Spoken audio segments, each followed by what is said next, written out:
দেবিদ্বারে এক পুকুরে এক নারীর অর্ধগলিত লাশের সন্ধান। ইতিমধ্যে আমরা ঘটনাস্থলে রয়েছি কুমিল্লা জেলার দেবিদ্বার উপজেলায় গুনাইগড় উত্তর ইউনিয়নে ঘটনাটি।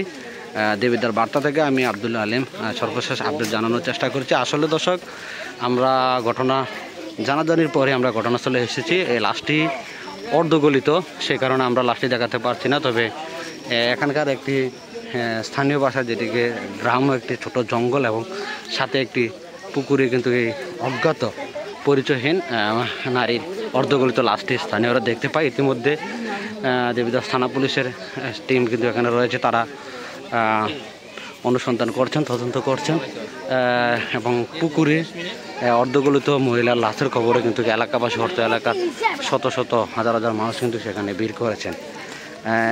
আমরা পরবর্তী আপডেটে বিস্তারিত জানাবো। ইতিমধ্যে যে লাশটি পাওয়া গেছে এটি অর্ধগলিত, সে কারণে আমরা দেখাতে পারছি না। তবে তার পরিচয় এখনও শনাক্ত হয়নি। আমরা পরবর্তী আপডেটে কিন্তু তার পরিচয় এবং বিস্তারিত জানিয়ে দেব। ঘটনাটি ঘটেছে কুমিল্লা জেলার দেবিদ্বার উপজেলার গুনাইগড় উত্তর ইউনিয়নের রনপাগল গ্রামে।